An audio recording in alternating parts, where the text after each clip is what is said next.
बड़वानी में प्याज के दाम कम मिलने से किसान परेशान नजर आ रहे हैं। केंद्र सरकार द्वारा प्याज निर्यात पर रोक लगाने के बाद प्याज के दाम गिर गए हैं। एक माह पहले 70 से 80 रुपए किलो बिकने वाला प्याज 15 से 20 रुपए किलो बिक रहा है, जिससे किसानों को सही दाम नहीं मिल रहा है। कम भाव में प्याज बेचने को किसान मजबूर है। निमाड़ अंचल में खासकर बड़वानी जिले के राजपुर में अत्यधिक प्याज की खेती होती है और अधिकतर यहाँ का प्याज बाहर की मंडियों में भी जाता है, जिससे प्याज के दाम के चलते किसानों के चेहरे पर चमक बिखरी रहती है, क्योंकि प्याज जहां किसानों के चेहरे खिला देता है वहीं आमजन के रसोई से दूर हो जाता है और कई बार प्याज का दाम आसमान छू लेता है। लेकिन केंद्र सरकार ने प्याज की बढ़ती कीमतों को नियंत्रित करने के लिए इसके निर्यात पर 31 मार्च तक के लिए रोक लगा दी है। अब बाजार में प्याज की आवक बढ़ने से इसका दाम काफ़ी घट गया है। एक माह पहले तक की ही बात की जाए तो प्याज का भाव 70 से 80 रुपए किलो तक था, लेकिन अब अच्छी क्वालिटी के प्याज का दाम भी जमीन पर आता दिखाई दे रहा है।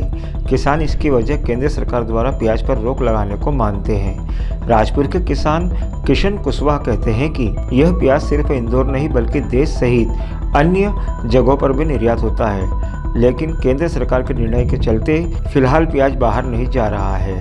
हाँ, प्याज के भाव अभी मंडियों में बेभाव बिकने लगे।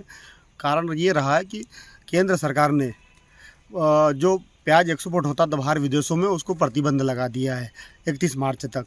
तो प्याज के भाव बाहर नहीं जाने की वजह से प्याज के भाव गिर गए हैं। और जो प्याज एक महीने 70-80 रुपये किलो बिक रहा था, उसके पहले केंद्र सरकार ने 40% एक्साइज ड्यूटी लगा दी थी, तो जब फिर कम हो गया था। और जो अब थोड़ा बहुत कम ज़्यादा बिक रहा था, अब सरकार ने एक्साइज ड्यूटी मतलब एक्साइड जो विदेशों में होता है तो वो पूर्ण तरह प्रतिबंध कर दिया। हम लोग ये चाहते हैं कि जो सरकार ने किसानों को, केंद्र सरकार ने ये कहा था एक्साइड ड्यूटी लगाने पहले कि हम सरकार 2500 रुपये क्विंटल खरीदेगी, तो हम सरकार से मांग करना चाहते हैं कि सरकार 2500 रुपये क्विंटल किसानों को प्याज खरीदे, नहीं तो जो किसानों ने लागत लगाई है उनकी लागत भी नहीं निकल पाएगी। बड़वानी से आदित्य शर्मा की रिपोर्ट।